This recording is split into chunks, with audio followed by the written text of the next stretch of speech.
Alright, hello everyone, my name is Shep, welcome back to the Butcher's Circus, and today we are gonna be playing with the Mortal Musketeer. So this is a bit of a wordplay on the Immortal Musketeer, so that's the funny one that has all the characters that go extremely defensive. This one just tries to do the exact opposite, so this was a suggestion by Nani245, and it's basically read as play Mortal Musketeer but make it as aggressive as possible, so it's not, now I'm adding onto it, but so it's not just an absolute, how do I put it, an absolute slobberfest, right? It's just gonna take freaking forever if you take all the defensive trinkets, but like this, maybe we can make something cool out of it. So, I am playing against brynbestgirl today, so this is someone I'm practicing with, and they have a decent amount of dodge. There's Grave Robber, there's Shield Breaker, there's Bolster being dropped very soon, and that means that I will probably want to command buff here. Now, the only thing that I might not... I have to command buff. I might even miss the shot. Yeah, there's even a chance I missed a shot, so I'm just going to drop the command buff here before before I just miss a 91. I don't think that would be... I don't think that would be too nice. I don't think my opponent will notice though. They're just gonna go for a bolster now or something. So I will just drop that aimed shot onto the flagellant and maybe just try to high roll the match and just win that way. If I get the flagellant out early with this team, yeah, so we're gonna be doing very, very well. So here comes the Bell debuff. Yeah, the Bell debuff is gonna ruin my damage a bit, but it's, I was hoping for a bit more than 10. He has his heals now, but it's not the end of the world, I guess. He has everything a frontline flagellant wants. He does have last breath color, which is unfortunate. And sadly, my Musketeer here would be able to cure the blights from the Grave Robber, get rid of a lot of the stress that they got going, but yeah, unfortunately, that's just not going to be the case. Let's go for the Reign of Sorrows now. I do have the Hemlock on this flagellant and punish Reign of Sorrows, so this really is not what you'd expect from these four characters. But, it should work. It should work. It's probably not as good because you kind of need... The team just works really well on the defense. But going like this... Did they just get a 20? Wow. They just got a 20 on there. Well, that's unfortunate. That is extremely unfortunate, but... Yeah, not too much I can do about it, I guess. Good job, Snuff. I really love having Snuff in the Butcher's Circus. It just saves you from pulls, especially if your opponent doesn't have move chance trinkets. It's just going to make your backlines so more reliable against getting disrupted. Oh, clueless. I really am clueless, aren't I? So the Grave Robber is going to get guarded here. That is going to add a lot of DOT resistances, but maybe I can still punch through the man-at-arms and try and do something that way. I think I'm actually just gonna go for a bolster here. They don't have any accuracy buffs. The bolster will reduce their stress output by a pretty fair bit. I'm surprised they went Panic Darts onto the Man-at-Arms, by the way. He's not too important on this team. He doesn't even have the guards, so it's not like you go Panic Darts on someone, then the Man-at-Arms just guards him and kind of resets your progress. It is a bit odd, but it looks like they're going for the correct target now. Maybe still not the correct target. Maybe the correct target is actually just the Abomination or even the Flagellant. But yeah, now my Musketeer is not having fun. She's just going to... I could Buckshot. Oh, yeah, let's do it. Maybe we get a crit. We do get a crit, but it's just one-off. It's just one-off. What I really wanted to do is get the pushback on the Flagellant. It was a 45% chance, but unfortunately it didn't work. I highly doubt they're gonna go for another 20. Like, in what world will they get two 20% in a row? Surely no world that I live in, right? Because that would be completely unfair. That would be an absolute lack of justice. Okay, they are just dropping an Musketeer on my Flagellant, just giving back some of the pressure. I could punish into them, force them to heal. But then they just drop an Exsanguinate on me. And then I'll be forced to heal, which isn't that great. Otherwise, they're just going to punish me, most likely, which I really don't care about too much. They're just gonna take some duty after. Let's just drop the Ring of Sorrows here.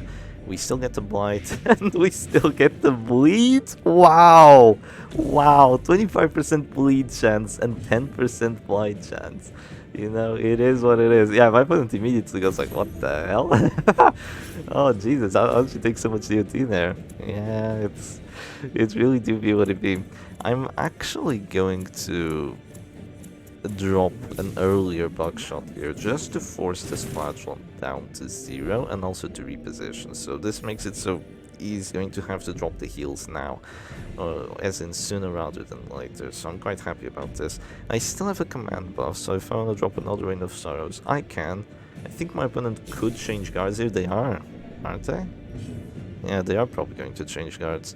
Well, I have Abomination with Transform Slam, but I mean, if they want to do that, so be it. I will just go for a Rain of Sorrows here. Only one command buff. Maybe I should have waited for another one, but now looks like RNG is on my side today.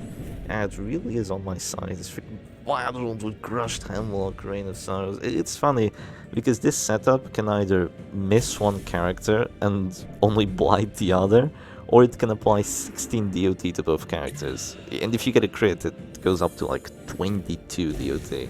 It's absolutely wild what this chap is able to do. So we need more command buffs. Definitely need more command buffs to hit those. Yeah, especially after the Toxin Trickery. Let's go for command buffs now, or else it's just not gonna work. My opponent has to heal now, or they risk... Oh no, it's not a 20, it's an 8. Oh, it's only an 8. That sucks though. Only an 8 is actually really freaking bad. I will be able to get the push on him though, so he might have to go for a redeem he doesn't want to. Then again, redeeming the Musketeer, the Grave Robber here isn't too bad for them, so... But yeah, I will have to go for this 8%. If I get the kill here, it's GG. If I don't get the kill, then you know, the game goes on, and let's see what happens. Yeah, so they will probably just drop the redeem on here. I'd imagine risking the 8% is an idea. I wouldn't risk an 8% and a 23%. They might do it, but it would be a bit crazy. Nah, they just go for the redeem. Yeah, there you go. They go for the redeem. I have 2 command buffs now on my Abomination.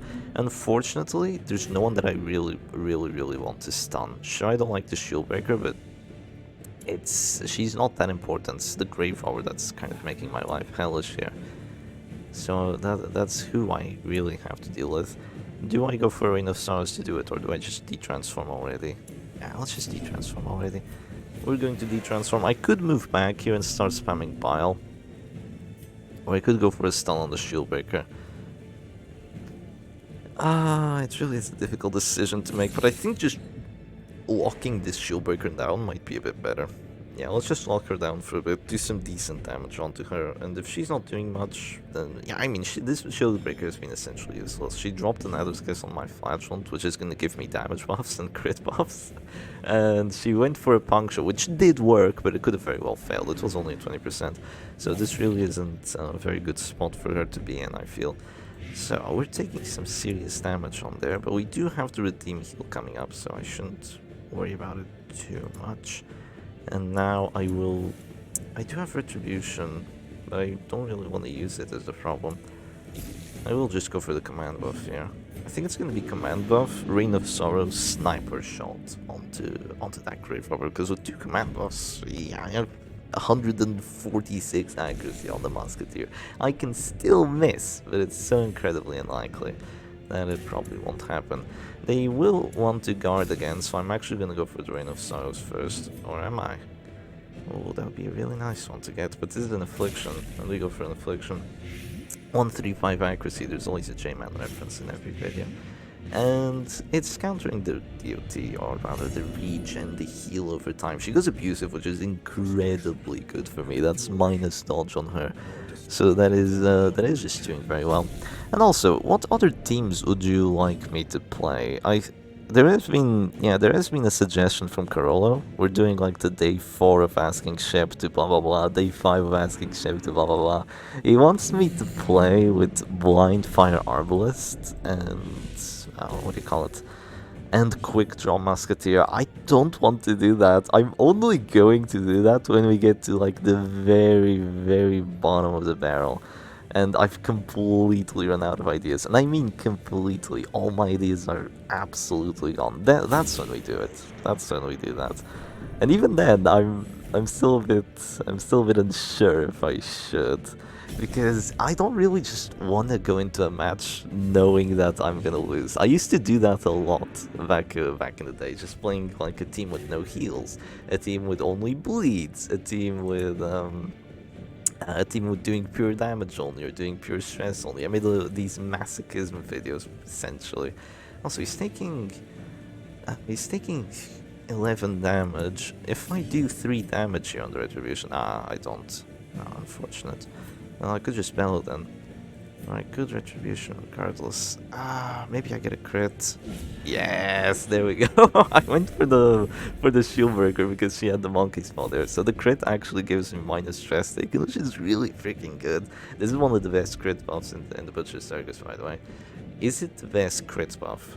That's actually a pretty good question. We have 10 dodge on characters like Grave Robber and Antiquarian, which are pretty good. 15 prot on Shieldbreaker and Crusader. Very good for Crusader, trash for Shieldbreaker. The Flagellant gets more bleed skill chance, which is, obviously quite good, but not overpowered. The Musketeer and the Arbalest get more damage versus marked. Same thing with the Bounty Hunter. It's trash on the Bounty Hunter. On the Arbalest and the Musketeer, it's usually not the biggest game changer, but it's also broken. It is also a bit broken, so it's kind of difficult to say. If I Rain of Sorrows here, she will be dropping to 0. And then I can shoot her. Yeah, and then I can possibly shoot her. Or I could just do this. Bring her down to 0. Yeah, let's just spread the pressure here. If we keep spreading the pressure, like, there's nothing they can do. I think going Rain of Sorrows there would have been good. But if I just force the Shieldbreaker to drop a Serpent Sway now, she's gonna go Afflicted, then I transform, then I drop another Rain of Sorrows. She's still dropping next round, by the way, to the DOT. Yeah, they will have to do some healing actions here. It's not like they can permanently stay there. They will probably just drop a Reclaim on her, but then I might just shoot and say screw it. So she goes Irrational, and okay, Irrational like that Serpent Sway. Yes, of all the choices you could have picked, Irrational like that Serpent Sway. Very good. Very, very good. We're just going to heal ourselves here. Hopefully that's enough to counter the DOT. Yeah, Panic Tars is crazy with it, but we're not quite dead here. I'm surprised none of my characters are in like an absolutely terrible shape. What has she been doing? Did she get stunned? No, she didn't. I think my team maybe just has reasonably good defense.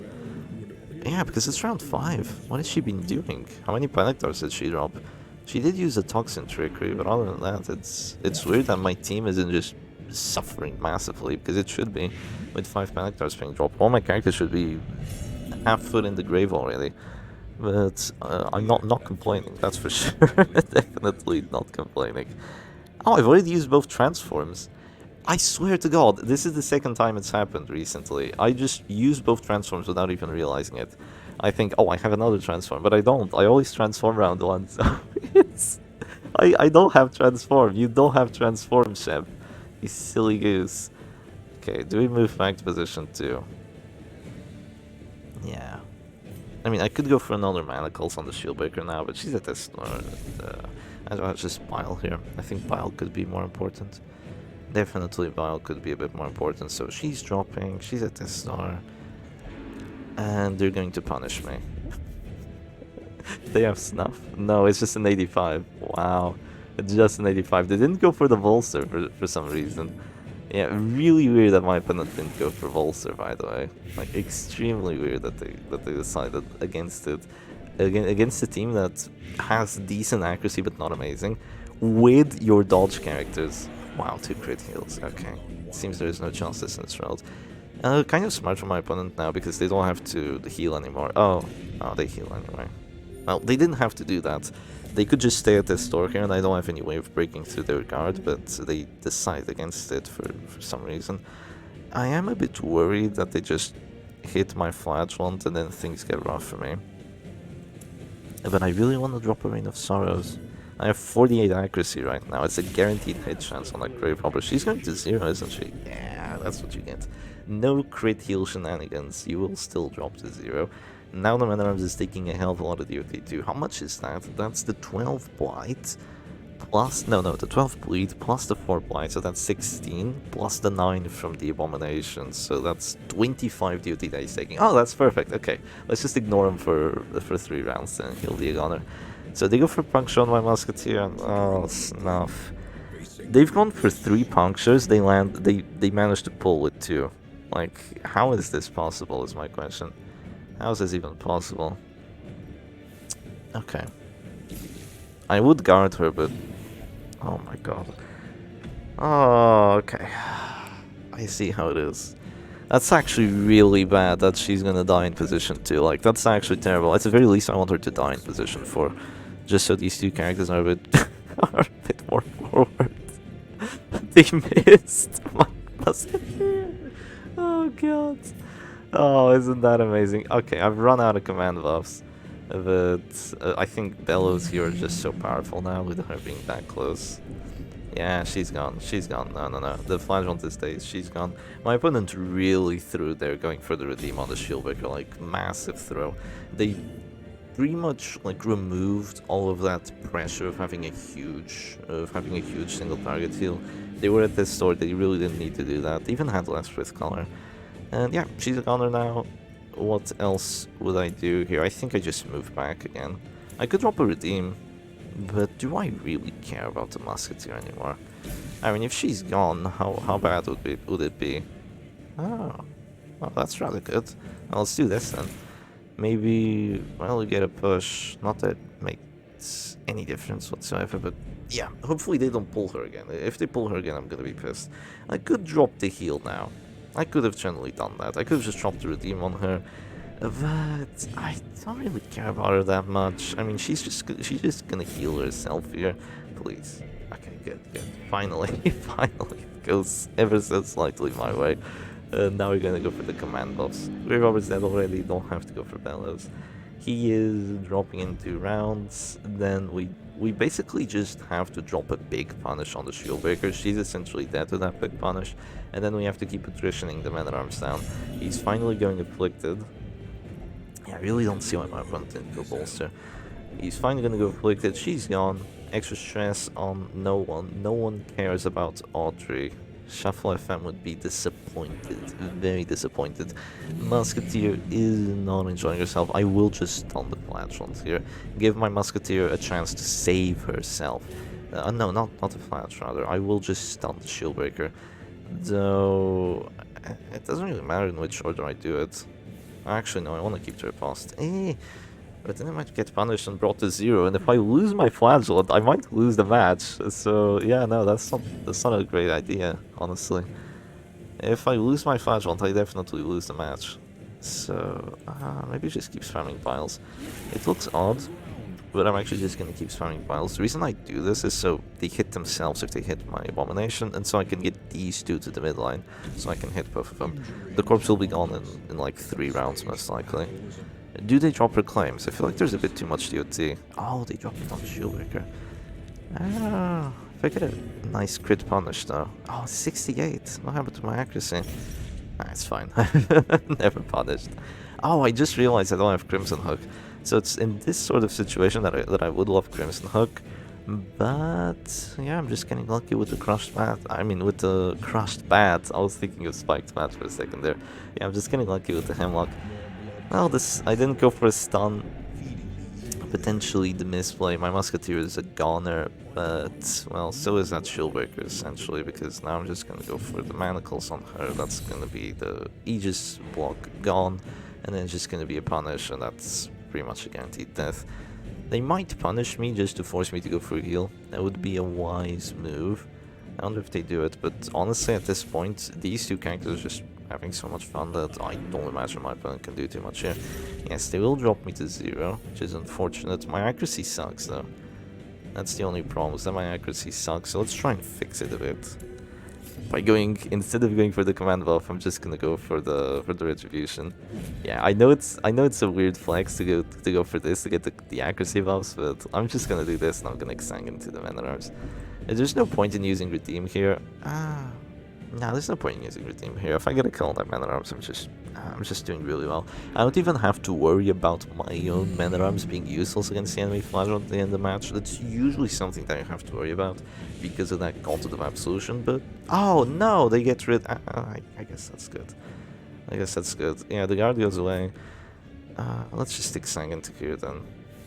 Yeah, just stick Sang into here. It is fine. It is fine. There's the crit 48 heal. Because there is no justice in this role. Like, this is actually uncanny how good the RNG was to me. I guess after yesterday with the whole Silac phenomena and the RNG that we got against Mr. Desync, stuff didn't turn out too well.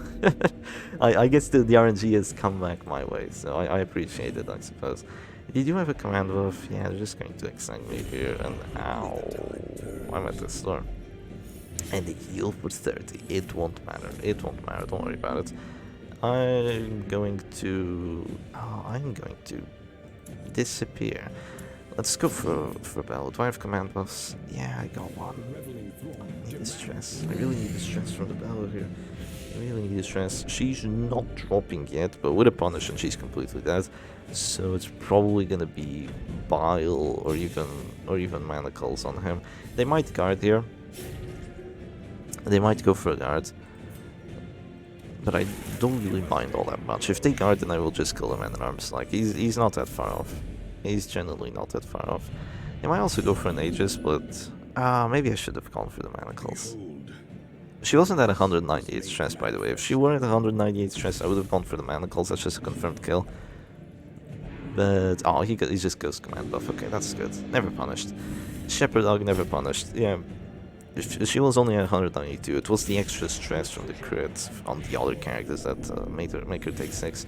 So now she's a goner. We have a 3v2 going on here. Both the Flagelons are down, one Exsanguinate, but I still have 2 redeems, which is pretty cool. I'm probably not going to get to use them. My opponent will most likely just remove my Abomination and my Man-at-Arms, but it's going to take ages, and they're going to have to do it through Retribution and through the V-Smile. So this team actually working pretty well. I think if it had Arbalist instead of the Musketeer with that Bleed Heal Cure, with that Flare, I think this team would actually be really quite reasonable.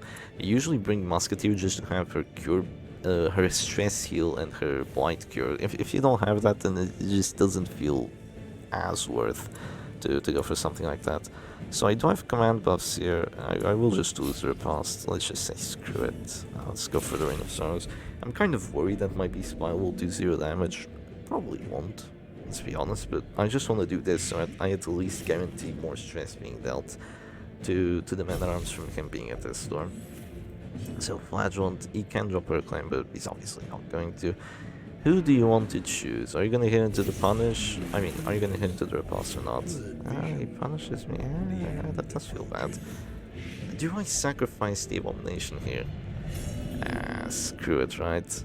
I mean, I have 2 absolutions.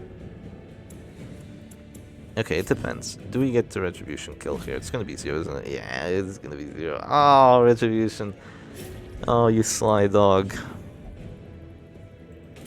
Marks himself! This is gonna deal 0 damage. If they hit me again, though, they are at this storm. Yeah, you know what? Let's do this. Let's do this. Let's keep the riposte up. Screw it. Let's keep the riposte up. Let's speed things along. The Man-at-Arms will be gone very, very soon, and if they want to hit into my Abomination again, they will be at this store, so they will potentially suffer that store check, and that is very good for my other 2 characters, so the Abomination might just have to accept the ultimate sacrifice here for the good of the team.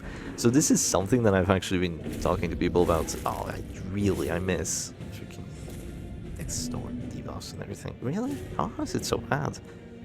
-5 from Affliction. Hopeless is minus accuracy. Yeah, 85 base. Yeah, 80 accuracy. Oh, he was at this door, wasn't he? So he had the extra 20 dodge from the Last Breath color. Really, I don't understand why my opponent didn't go bolster. Like, it genuinely would have done so well this match. It's oh yeah, even uncanny. But let's go for the Bellows. It's gonna be Bellow into Bile, and he's just a gone. He's just a gone. Yeah, just a gone. Do they drop the bolster now before they die? Would it still be helpful? I think it's a little too late, but nah, they're just gone. We go for the Bile here then. Our hit chance sucks, but nah, it's a 90-90. Yeah, they don't have bolster. We do it. Was that a crit on the Man-at-Arms? A double crit? Nah, just one. Just the one, and now it's just gonna be punish into punish. They only have one Exsanguinate left, so it might take a little bit because of the Last Breath color. Let's see how many death blow resistances my opponent actually gets. I'm surprised they don't surrender here, but after watching Salak play yesterday, that was a really good grand finals, by the way. It's a shame what happened with the desyncs, but overall the gameplay was of a really good grand finals. So definitely feel free to watch it. The matches are time-stamped in the comments as well, if you would like to have a look at that. But yeah, where was I going with that? Oh yeah, it was a shame with the desyncs. And like I completely forgot where I was going with that. Oh right, Silac just doesn't surrender. It is quite interesting to see. He will pretty much never surrender. That's, you know, most players like myself will think that that is a bit weird. We look into a match that he's playing, it's like, why are you still playing? The match is over. And he's like, oh, there's still a bit of a chance if I stress their Crusader out, then he does this and they do that. And you know what? That's probably a really good attitude to have, because Silac, until yesterday, actually no, until today, he's still the #1 on the leaderboards for these new tournaments. So if there's anyone to listen to advice from, it is Silac. And if he says not to surrender until you've actually lost, then you don't surrender until you've actually lost. You can't say he's lucky through RNG because, you know, that's how he wins his tournaments. That is not true. He is an unlucky man. That was proven yesterday. I guess we got the full combined lack of strength of both RNGs, because I proxied for him, so basically I play a match and he's the one that's actually controlling while we're in a voice call. So in the first set of matches, we got his bad RNG, and in the second set of matches, we got my bad RNG. So, yeah, poor Silac. Thrice a victim. The D-Things took his wins. The RNG took his crits, and now, and count over years later, Mr. D has taken the crown from him. But yeah, he's still in the #1 spot. He gets another level 2 medal. No, second place medal, but the Mortal Musketeer will take the W. It's a quirky team. It's a quirky team. I don't know how good this is, honestly. It looks interesting. I might be playing it in another video in the future. Let me know if you'd like to see that. Anyway, hope y'all enjoyed today's video. I'll see you again another time. Cheers.